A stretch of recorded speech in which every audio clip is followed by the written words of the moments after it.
one to drive the BNP out as an electoral force, and I did so with, I've got a bone to pick with you about that, but we'll come back to that later. Success.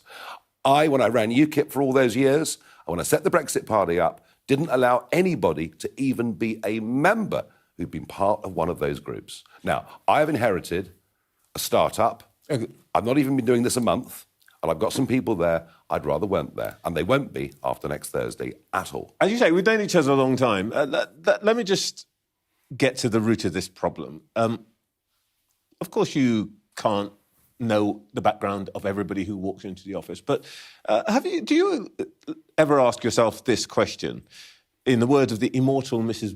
Merton, what was it about you, Nigel Farage, that first attracted these racists and homophobes and anti-Semites to your party? Well, the candidates that we're kicking out, of course, came when I wasn't there. Is the first point to make. Second point to make. There is an irony. Your party, you own it. They knew it's your party. No. So to answer my question, I have been what honorary is it president. About you I've not that been attracted active. them? Ironically, destroying the BNP means people who are minded that way don't any longer have a home to go to, and so some will gravitate in our direction. And as soon as we find out who they are, they'll be gone. And by the way, and why do you think that is? And by the way. No. Finish your question. Finish your point. Why do you think that is? Why do they think that you are the person who's going to give them a home? They don't.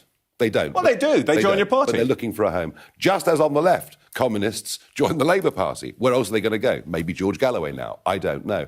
But, this whole issue, remember, I led 29 MEPs into the European Parliament 5 years ago. It was the most diverse group from any country in Europe. And today, we've got the big rally, 5,000 people coming to Birmingham today. Who is the star of the show going to be? Well, it's going to be Zia Youssef, a practicing Muslim, who is going to say things about the growth of Muslim extremism, about racism in Britain. And I can assure you, anybody who has a racist point of view, I don't want to know them. All right.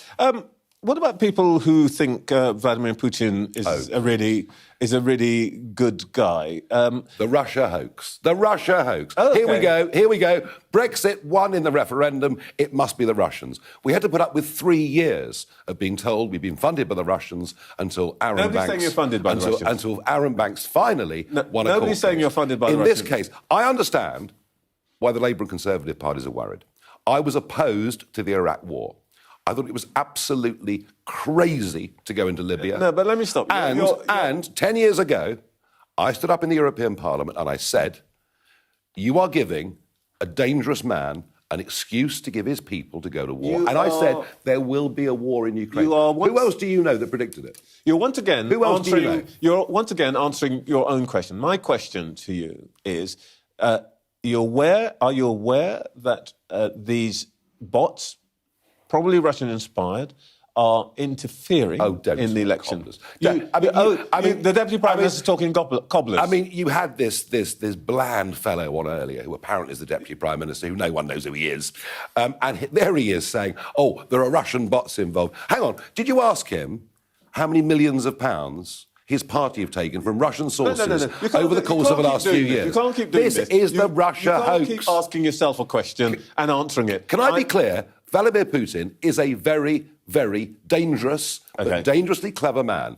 I abhor what he's done in Ukraine, totally and utterly. All right. But I was far-sighted. I saw this coming. All right, let me ask you really a sort of a serious, substantial question. You are friends and allies with Donald Trump. Does he share your view that the West is largely to blame for Vladimir Putin's invasion?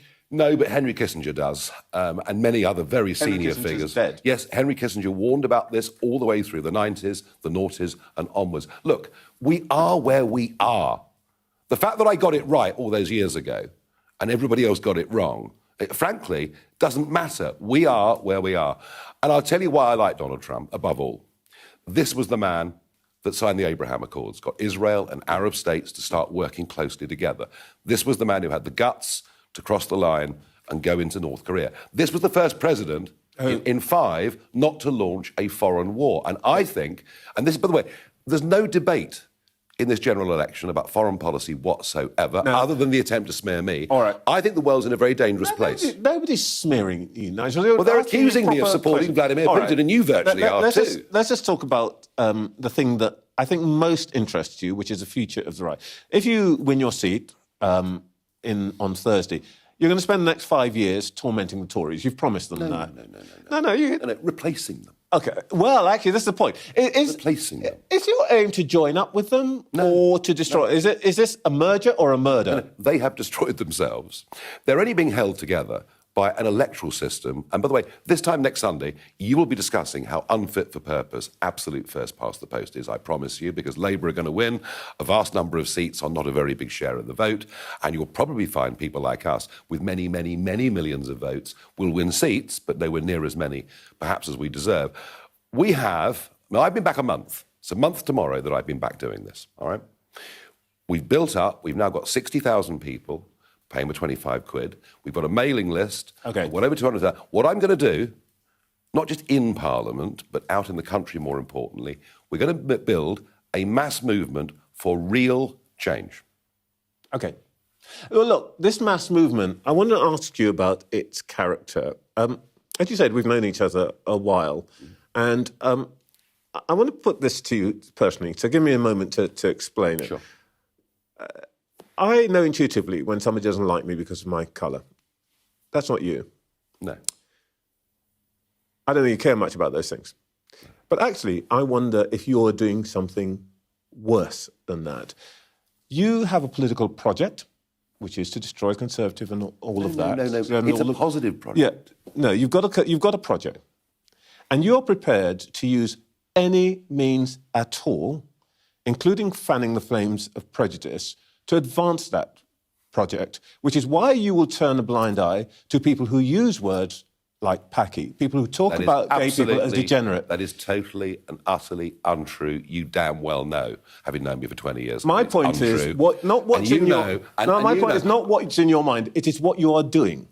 Well, say that after today, right, when we launch the biggest donor to our campaign and the new star of our party, and you'll see a lot of this man in politics. Say that to Zia next week. You're going to tell me you've got a nation donor. Yeah. That's not my point. My point is that the Reform project is a purely cynical project, which is prepared to turn a blind eye to prejudices of its supporters who come in off the road into the office with their Afghanistan-style things, and you don't mind that because you've got this bigger project in your mind, and without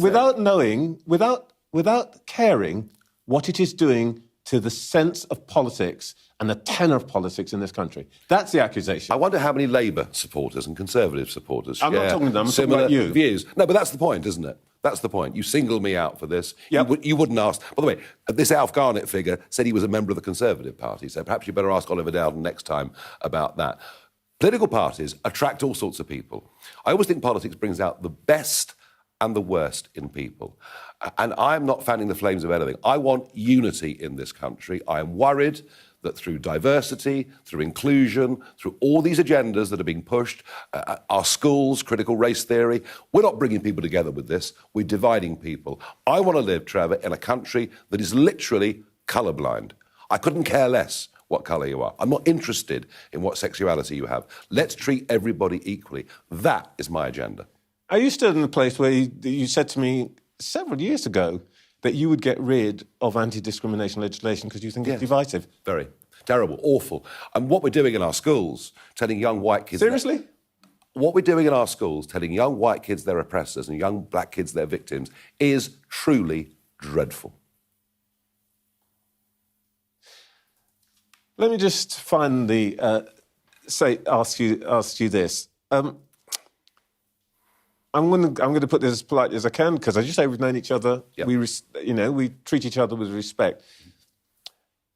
Do you ever think that you are inviting people with evil and malign intent, with a nod and a wink, to come under your banner because you have this bigger cause, but what they want to do is essentially get rid of people like me? Do you know how many people in this country genuinely have malign intent? It's minute. It's absolutely minute. Let's stop being so horrible. Let's stop being so horrible about the people of this country. We are the most decent people on earth, and I won't hear other. Nigel Farage, thank you very much. We will you. no doubt carry on this conversation.